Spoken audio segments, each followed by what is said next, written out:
This is the Haulin Assets podcast, where we show you how to start and run your own trucking company.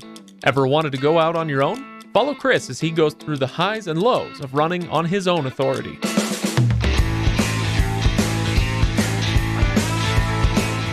Welcome, everybody, to episode number 63 of the Haulin Assets podcast. I am Craig, your host, and over there he is... Chris. Chris, also, what do we call you? Are you a host, or you're like the color commentary? I'm like the second chair, like, you know, the backup 8B team host guy. Right. Okay. All right. That's fine. I accept.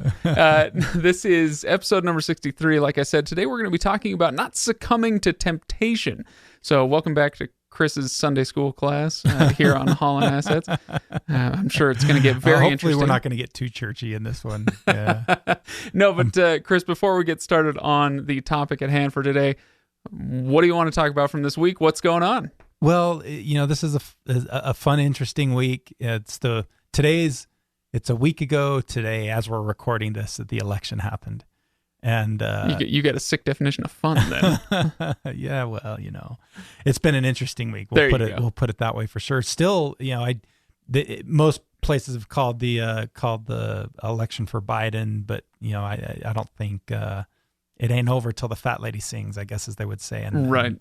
It's not official yet at this point, but it seems to be leaning that way. And anyway, you know, you've kind of seen what our country has gone through over the last several months leading up to the election, and you just, you know, in politics, you see it's so polarized right now. You've got, you know, people on the far right and people on the far left, and, you know, however this ends up turning out, you're going to have one group that, you know, that you hear so many comments about, you know, like a doomsday type thing. It's right, the end right. of the world. The country's going to go to hell in a handbasket. And, you know, I've got a little bit more faith in the country that even if the side that I like the most doesn't win, I think we're all going to be okay. It'll work out. It's going to work out. You know, everything may not be perfect and ideal for you. And, you know, life may have some things happening that aren't exactly what you would like, but all in all, in the end, we still live in what I think is the greatest country in the world, and life's going to still be good. You know, we're still, you know, people will make things work. We'll figure things out. We'll solve problems. We'll do what Americans do. We'll be inventive and entrepreneurial, and, you know, our quality of life will continue to get better, and we'll work hard and get through this. No matter what joker's sitting in the seat. No matter what joker's sitting in the seat. That's a good way to put it. Yeah. Okay, well, so how does that tie into what we're talking about today? Because I kind of feel like you're leading into something here, Chris. Yeah, a little bit. So you think about it. I mean, we can't control what happens in the White House, right? But we can, we can focus on the things that we can control. And that's really kind of one of the things that we're going to be talking about in today's episode, is really focusing on what you can control. You know, don't let the things that are happening around you distract you from the things you can control. Because if you get caught up in the hype of everything that's going on, and whether it's in politics or something else, you lose focus, and you don't focus on what you can control. And that's really what's going to have the biggest impact on your life, not necessarily what happens in the White House or in the government. Right. So what does that look like then, as far as trucking goes? Tell me more about what you mean specifically. So I want to talk about a few things. So first, the title of the podcast, talk about temptation, and I read this quote that I kind of like. It's from a guy named John Owen. He's a longtime dead guy from England. Back in old dead white guy? Old dead white guy back Nice. from the 1600s. Like Okay. long, old dead guy. And he said, temptation is like a knife that may either cut meat or the throat of a man. It may be his food or his poison, his exercise or his destruction. Ooh, nice. Yeah. And so what I kind of want to do is I'm going to read that quote again, but I'm going to replace temptation with money, and say money is like a knife that can either cut the meat or the throat of a man, or it may be his food or his poison, his exercise or his destruction. And what I really think this kind of boils down to is right now in today's market, rates are really good. There's a lot of money. And I think that can cause, and I've seen that cause its own set of problems. Like what? Just really people not knowing how to handle it. I've been in the trucking industry for a long time. I've seen a lot of things happen. Rates are about as good as they get right now. And so a lot of times what I see people do is, they've got this extra money in their pocket and it's, like you hear people say, it's burning a hole in their pocket and they want to go out and spend that money. And, we always obviously advocate saving money and that's a smart and good thing to do.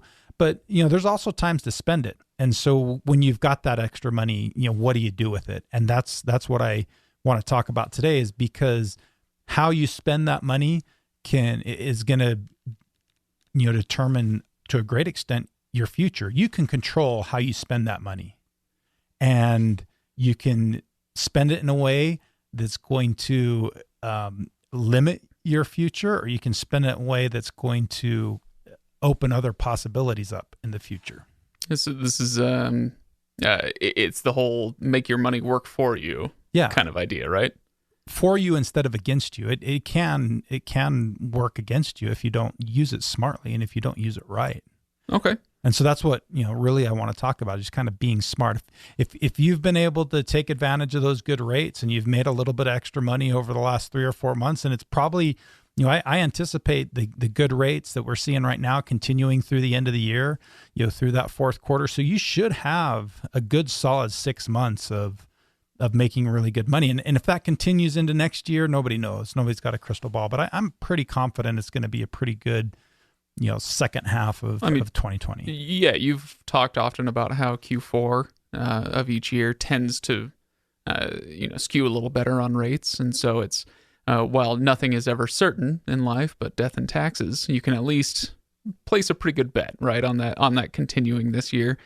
But like you said, who knows what happens beginning of next year? Yeah. Right? What goes up must come down. Absolutely, and that's going to happen. I mean, the market, it happens every time, and people get caught thinking, caught with their pants down, and say, I never saw this coming. But what happens all the time? The market goes up, things go really good for a while, and then it starts to go back down because a lot of times what happens is as the market goes up, all of a sudden everybody wants to take advantage of that, and so it gets flooded, and then it gets saturated, and it's gluttonous, and then all of a sudden that just causes everything to crash down, and it goes down, and then everybody gets out, and people go out of business, and it kind of starts to equalize, and then it gets really good for a while, and the same thing happens. That cycle just keeps repeating and repeating. So you just got to be careful. Right. Well, this is actually kind of reminding me of the discussions that we've had a few episodes ago about goals, setting goals. And I wonder if this kind of ties in, because if you have a very specific goal in mind, I want to own a second truck in 1 year. I want to, whatever, hire a new driver, whatever the case may be. Having that goal in mind will make you be smarter with your money. It will. Right? When these good times roll in and you've got a little extra cash, and the question is, how am I going to make my money work for me? How am I going to actually be smart about this? You've got something to fall back on instead of, oh, shoot, I've got a pile of cash. Now I need to figure out what to do with it. Or you just, you walk into a candy store with an extra $5. What are you going to spend it on? But whereas in the scenario you're talking about, if you've got goals already set, you kind of have that money already earmarked for a good purpose. And you're probably not going to be tempted as much to go spend it somewhere else. If you don't have that money already earmarked, then chances are you're going to be a lot more likely to kind of fall into that temptation and go and spend it on something that maybe is not the smartest decision. Right. So the temptation, I suppose there's got to be a temptation not just to go out and do stupid things with your money once you got it, but also the temptation to feel like, oh, this is going to last forever. Oh, well. Yeah. Boy, so this is trucking. Wow, yeah. November is great. Yeah, I promise you, it's not going to last forever. So don't behave like it's going to last forever. Let's talk about a couple of things that I see people do way too often that almost always ends up getting them in trouble. And the worst thing I see people do is they come into a time like this, and they say, I've got all this extra money coming in. I'm used to bringing in $5,000 a month. Now I'm bringing in $7,500 a month. I'm going to go out and buy my dream pickup truck, or I'm going to go out and buy my dream SUV, that big expensive thing that all of a sudden now you go out and buy it, and guess what? You're not paying cash for it. You've got a fixed expense. You've got a fixed expense all of a sudden now that you become a slave to that to a certain extent. You become you're beholden to something new in your life. Yeah, and you have to make that payment every month. So when the economy goes back down, all of a sudden you're not making nearly as much money, but you still have to fork out this $1,000 a month or whatever it is on that nice new fancy car. Or the second thing that I see people do is they buy a more expensive home than they probably really should, and now you're having to make that payment even though you're not bringing in as much money as you had in the past. I mean, you take, for example, in my situation, I did not buy a new car until I had owned Motor Carrier HQ for, was it 7 or 8 years? That sounds about right. And so, I mean, I had it a long time. It was super healthy by the time I went out and bought a new car. Yeah, that was something, again, that's a goal that you had in mind, and you had worked for that for a long time. So it wasn't, it wasn't a, what do they call it? A spur of the moment registered purchase? No, it was not it was definitely not a spur of the moment purchase. Yeah. It's like, oh, we had a great quarter. I guess I'll go buy a sweet new ride. Yeah. Okay. So what's the other thing you mentioned there? A couple things you see people do. It was buying that expensive home. So, you've got to, when you make those decisions to buy something like that, and I'm not saying you never should, but you should have a lot of cushion, and you should have a consistent level of income before you get there. It's not like, oh, it's been really good the last 3 months. That's not what I'm talking about. I'm talking about, I've consistently been able to make this amount of money for the last year or 2 years. And if you can do that, then chances are that's the time when you can go out and do that. So what I do in my business is, and I think I've talked a little bit about this before, is I've got a fairly modest income that is like, kind of like a paycheck from a company that I pay myself every month. And that's really what drives my household budget. And I know that amount that I bring in every month, I'm confident no matter what happens, I'm always going to be able to maintain that salary level. Even if the profitability of the company goes way, way down, I know I'm still going to be able to maintain that. And so that's what all my fixed expenses, those long-term expenses that I have, I know are going to stay in that budget. I know that's going to happen.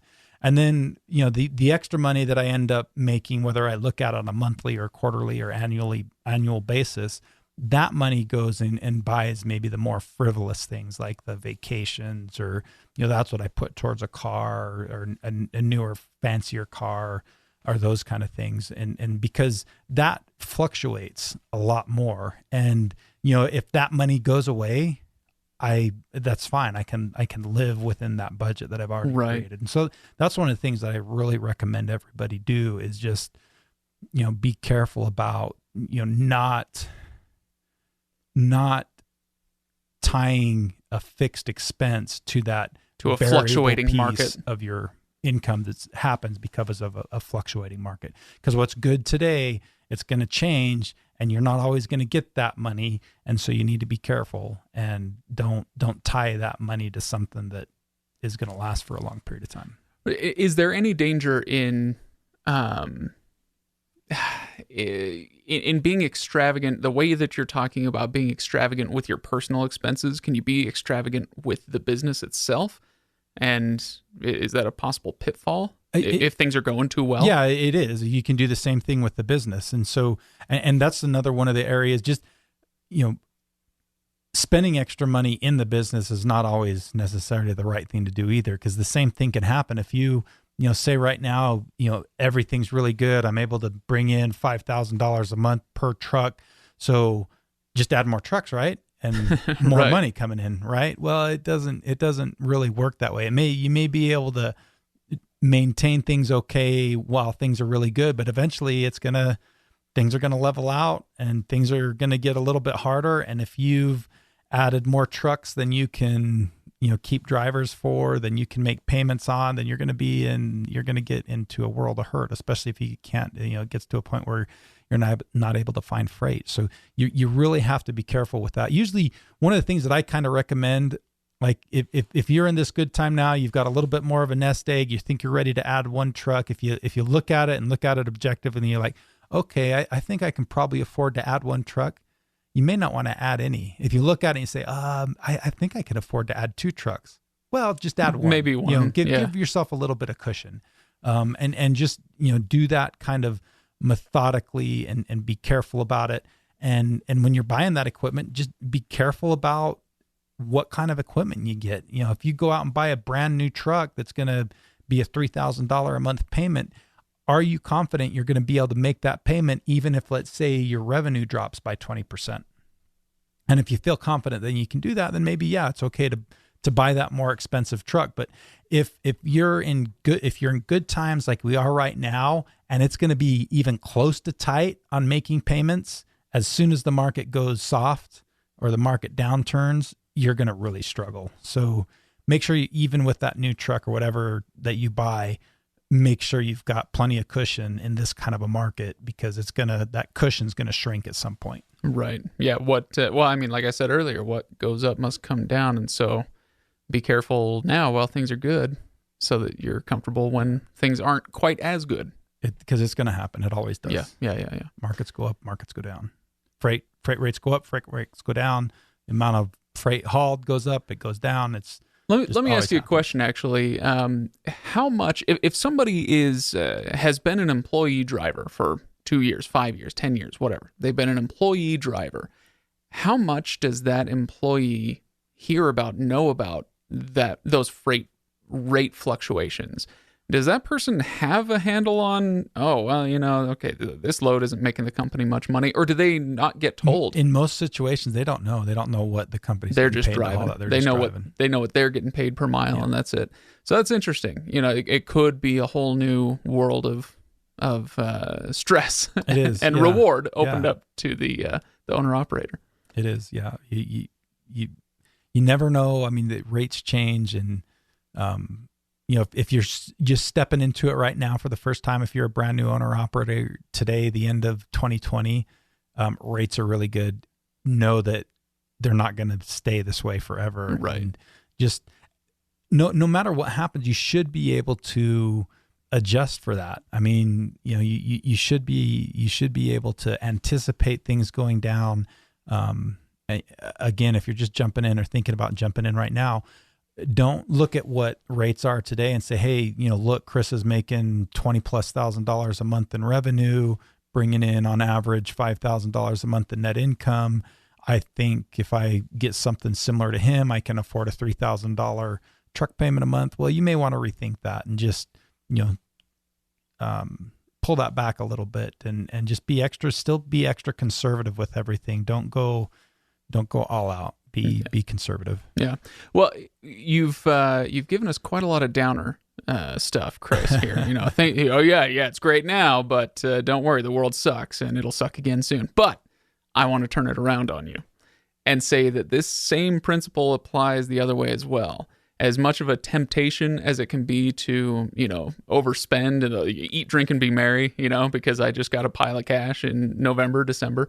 The other side of the coin is true too, right? If things are a little bit slow in February or in, May, whatever, then somebody who is new to the game the temptation might be to despair and say, oh my gosh, this is what it's like to own a trucking company. This sucks. Yeah, no, that's what goes down, it's going to come back up when it comes to these fluctuations, right? Absolutely. And that's a really good point to make. If you should always kind of try to anticipate what that bottom is going to be or what that bottom kind of looks like. Because if you can make ends meet, even if you're just scraping by when it's rock bottom, then you're gonna do really, really well when things get good. I mean, you look at kind of the first year of Haulin Assets, freight rates weren't that great. We're talking 2019, 2018 freight rates were really good.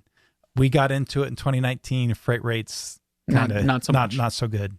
And, even for the first half of 2020, they weren't really all that great. They weren't horrible, but they weren't really that good. But then, after things have kind of started to recover a little bit from COVID, freight rates have just kind of, paraphrasing, gone through the roof a little bit. They've gone up, and they're doing really, really well right now. And so we've been, none of our fixed expenses, none of that kind of stuff has really gone up over the last year, but our rates have gone up quite a bit. Fuel's fluctuated a little bit in there, and there's been a few other things, but rates are good right now, and we've been able to take pretty good advantage of it because we were able to operate leanly, and we still try to an extent operate as lean as we can, and just enjoy that spread between our operating costs and the good rates that are coming in. Yeah, absolutely. So either way, don't give in to the temptation, whichever temptation that might be, right? That is, yeah. Be careful. Just be smart. Just don't go out and go hog wild on buying stuff because things are good right now, because it's going to change. It's that whole thing. We've talked a little bit about the Bible story of Joseph back in the Bible. 7 years of famine. I was hoping you were going to bring this up. I knew it was Sunday school with Chris. There we go. Yeah, we started with Sunday school. Maybe we'll end with it. But 7 years of, what was it? 7 years. 7 years of the feast, lean years, 7 years of good years. Yeah, and they set grain aside, whatever it was. Yeah, and then 7 years of famine and difficulty, and so now's the time to set that aside. Get ready for the leaner years, and just don't burden yourself by going out and doing something stupid financially right now, because those leaner years will come back, and you just need to be ready for it. Yeah, absolutely. Well, I feel like that's a good place to stop. We'll keep this kind of a short-ish episode, so hopefully people find that helpful. But I do want to remind everybody who's listening that we want to hear from you as well. Tell us about your experiences with this sort of thing, whether you're an owner-operator or you're thinking about it. Maybe you own a 10-truck fleet, whatever. Let us know about your experiences with riding the waves of the market fluctuations and not giving into those temptations. We'd love to hear from you. Go to Facebook and search Haulin Assets. Go to HaulinAssetsLLC.com and comment on the show notes there, on the episodes there. So, Chris, any other final thoughts before we wrap it up and call it? I think that's a good wrap. Okay. All right. Thanks, everybody. We will come back with, I think we got to do October numbers, right? Yeah. Next episode will probably be October numbers. So we'll see you then. Thanks, everybody. See ya.